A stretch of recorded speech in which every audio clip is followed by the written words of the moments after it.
Contract ছিল আরও ৪০ দিনের। নির্ধারিত সময়ের আগেই কেন গাটসডা ছাড়লেন সোলাঙ্কি? স্টার জলসা চ্যানেলের অন্যতম জনপ্রিয় সিরিয়াল গাটসডা তে নায়িকা বদল হয়েছে বেশ কিছুদিন আগে। ধারাবাহিকের নায়িকা সোলাঙ্কি রায় সিরিয়াল শেষ হওয়ার অনেক আগেই বেরিয়ে গিয়েছেন ধারাবাহিক ছেড়ে। তাকে ছাড়া দর্শকদের বিশেষ ভালো লাগছে না। ঋদ্ধি খড়ির কেমিস্ট্রিটা মিস করছেন তারা।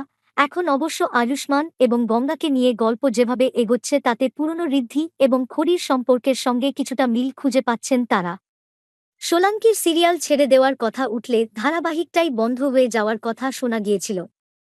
খড়ি বিদায় নেওয়ার পর ধারাবাহিকের টিআরপি আরও কমেছে।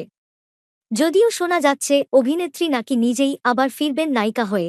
প্রথমে শোনা গিয়েছিল স্টার জলসার সঙ্গে সোলাঙ্কির চুক্তির মেয়াদ কিছুদিন আগেই শেষ হয়েছে, তাই নাকি অভিনেত্রী পাকাপাকিভাবে সিরিয়াল ছেড়েছেন। এরই মধ্যে শোনা গেল নতুন একটি সংবাদ। জানা যাচ্ছে যে সোলাঙ্কির নাকি চুক্তির মেয়াদ এখনও শেষ হয়নি। অভিনেত্রীর সঙ্গে নাকি চ্যানেলের কাজের মেয়াদ শেষ হতে ৪০ দিন বাকি ছিল। যতদূর জানা যাচ্ছে, গাটসডা ধারাবাহিকের সকলের সঙ্গে চ্যানেলের কন্ট্রাক্ট ছিল ৩১ মে পর্যন্ত। সোলাঙ্কির সঙ্গেও সেই একই মেয়াদ ছিল। কিন্তু এপ্রিল মাসের শেষের দিকে ধারাবাহিক ছেড়ে চলে যান অভিনেত্রী। তার মৃত্যু দেখিয়ে গল্প নতুনভাবে এগিয়ে নিয়ে যাওয়া হয়েছে।